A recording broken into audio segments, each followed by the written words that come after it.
Fala, meu amigo e minha amiga. Canal Samuca Esportes está no ar a partir de agora. Eu, Samuel Pereira, estou chegando para mais um vídeo aqui no canal. Nós vamos falar de Santos Futebol Clube nesse dia de hoje, com algumas notícias do Santos. Mas antes, se inscreva no canal, ativa o sino, você não perde nenhum conteúdo. Se gostar, você dá o like, que ajuda no engajamento do canal. E também se tem a opção de hypar o vídeo, que é muito importante, tá? Antes de falar do Santos, com algumas informações aí do último dia da janela, o Santos que teve proposta pelo JP Sherman e não vendeu. Vamos falar também do goleiro John, etc. Eu queria ainda só repercutir um pouco a quase possível ida do Marcos Leonardo para o São Paulo, que teve um desfecho negativo para o São Paulo, né, que ele não vai. O Marcos Leonardo, gente, no dia de hoje saiu a informação de que ele tentou a rescisão de contrato com o Al Hilal. Ele tentou a rescisão de contrato, você entendeu? Alegando que ele não foi inscrito na Liga Saudita e por isso ele ficaria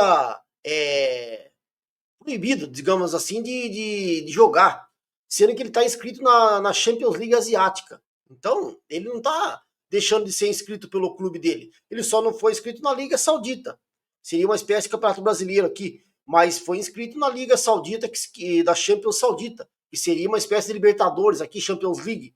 Então, quer dizer, o Marcos Leonardo mostra-se um cara que não dá para confiar nele, né? Para não falar outra coisa aqui, para não ficar chato aquilo que vocês estão pensando mesmo, ele é o empresário dele, porque ele tem contrato com o Al Hilal, certo? O Al Hilal pagou 40 milhões de euros por ele, e aí do nada ele queria ser emprestado ao São Paulo, alegando isso, que agora queria quebrar o contrato, rescindir, alegando que ele está impedido de exercer sua profissão, se ele não foi inscrito na Liga Saudita. Então não deu certo para ele, porque ele está inscrito na Liga Asiática, como eu falei. Então, isso daí queima o filme dos jogadores brasileiros lá fora. E outra coisa, você imagina só se isso acontecer, vamos supor que ele pediu a rescisão de contrato dele e o Al Hilal, né, ele perca para ele na justiça e ele saia do Al Hilal. Isso aí vai abrir um precedente sem limite. Qualquer jogador que não foi inscrito numa competição pelo seu clube vai querer entrar na justiça e pedir a rescisão de contrato para poder ficar livre e acertar com outro clube. Isso é inadmissível. A gente não pode deixar passar em branco aqui. Você entendeu? Então acho que falta vergonha na cara, para não falar outra coisa, do Marcos Leonardo e o seu representante, né? Querer que a rescisão de contrato porque não foi inscrito numa competição pelo seu clube. Então vou dar um exemplo aqui. Amanhã ou depois o Tiquinho Soares, um exemplo.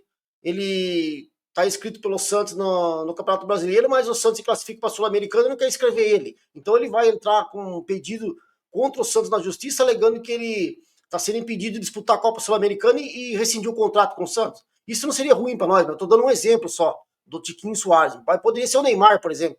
Você entendeu? Então o Neymar, que é um nome mais querido.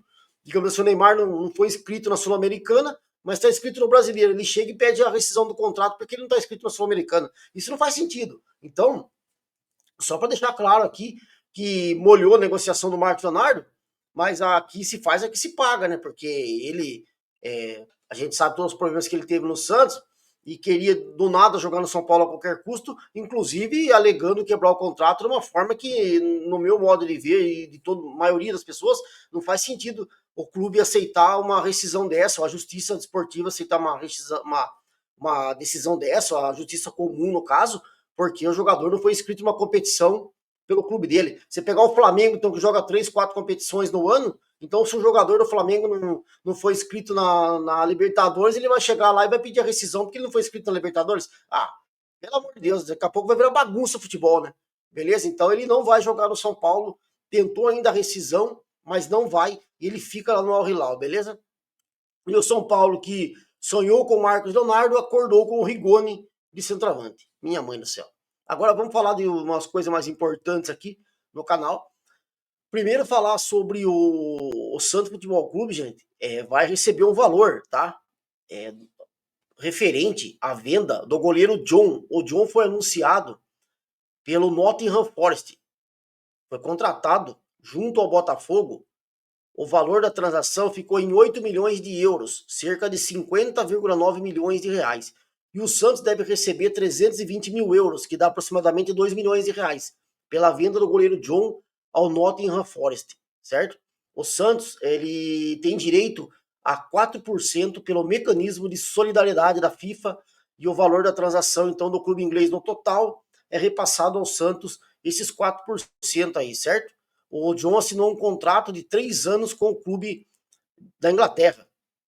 Então, o Santos fatura mais um troco aí, né? De grão em grão, né? A galinha enche o papo, digamos assim, porque o Santos, sem fazer nada, né? Fica com esses 2 milhões aí do John, não é muita grana para o futebol, mas 2 milhões de reais é 2 milhões de reais. Você não vira as costas para ele, né? Então o Santos também pega um valor sobre a transferência do goleiro John do Botafogo para o Nottingham Forest. E também o Santos recebeu uma proposta e recusou, tá? No último dia de janela de transferências, o Santos recusou uma proposta vinda de Portugal, mais especificamente do Porto, pelo lateral direito JP Sherman. Olha só, a proposta foi enviada no último dia. A equipe portuguesa demonstrou a intenção de adquirir 70% dos direitos econômicos do JP Sherman por cerca de 3 milhões de reais. Que daria, não, por 3 milhões de euros, que daria 19 milhões de reais. Certo? 70%. 3 milhões de euros, 19 milhões de reais. Em pagamento parcelado e mais o perdão da dívida pela contratação do atacante Wendel Silva em 2004. A diretoria santista considerou o valor abaixo e decidiu não negociar o jogador. Por conta do não, o Porto desistiu do JP Sherman e fechou a contratação do lateral direito Pedro Lima do Wolverhampton. Então, gente, o Santos então teve a proposta pelo JP Sherman. Eu não sabia ainda que o Santos ainda estava devendo o Wendel Silva para o Porto. Então a gente acaba de descobrir aqui nessa reportagem que o Santos ainda deve para o Porto, certo? Aquele centroavante que veio para o Santos, lembra o Wendel Silva? Bem ruim por sinal. Então, o Santos ainda deve para o Porto. Então seria só 3 milhões de euros, 19 milhões de reais, por 70% do JP Sherman, e também a dívida do Wendel Silva, que eu não consegui achar o valor aqui que o Santos ainda deve pelo Wendel Silva. Mas, de qualquer forma, foi uma proposta que o Santos considerou muito abaixo do valor esperado. O JP Sherman é a terceira opção para a lateral direita do Santos hoje, né? Tá atrás do Mike, do Igor Vinícius, nem vai jogar. Nem vai jogar com o Caixinha. Com o Caixinha, não, pelo amor de Deus, esquece o Caixinha. O Voivoda, que o Santos ainda deve pro Caixinha, né? Mas, assim, o Santos provavelmente não vai aproveitar o JP Sherman. Sabe o que eu acho que o Santos deveria fazer com o JP Sherman? A minha opinião, e acho que muita gente pensa o mesmo, e seria muito bom para o Santos e para o JP, o Santos emprestar o JP Sherman para algum clube. Seria muito bom ele pegar e jogar. E daí acho que ele poderia aumentar o valor dele, ele se destacar, e aí o Santos, quem sabe, fazer uma negociação melhor por ele. Acho que o empréstimo para o JP Sherman seria o ideal, mas não aconteceu. Ele segue no Santos como a terceira opção. O Mike na frente dele e o Igor Vinícius. Então ele não vai jogar. Não vai jogar. A não ser que ao longo da temporada ainda aí do Brasileiro aconteça uma contusão de um dos dois, ou suspensão. Aí ele pode ficar na reserva. Mas jogar vai ser muito difícil com 2 jogadores na frente dele. Então acho que seria ideal realmente o Santos emprestar o JP Sherman para que ele pegue uma rodagem e depois o Santos consiga vendê-lo, como fez com o Patati, por exemplo. O Patati foi emprestado, depois o Santos conseguiu ganhar uma grana boa por ele, porque ele conseguiu jogar bem em outro clube. O próprio goleiro John, né, que saiu do Santos e foi pro Botafogo, se destacou, agora o Santos acaba ganhar mais 2 milhões em cima dele aí da taxa de solidariedade da FIFA, 4%. Então acho que o ideal seria emprestar o JP Sherman e não deixar ele encostado nesse momento. Mas aí o Santos então recebeu essa proposta do Porto por 70% dos direitos econômicos, o perdão da dívida do Wendel Silva no valor de 19 milhões de reais, mas o Santos recusou. Beleza? Se gostar do vídeo, dá o like, a gente volta com muito mais de Santos aqui no canal. Um forte abraço, fiquem com Deus, até a próxima. Eu fui e deixe opinião aqui nos comentários.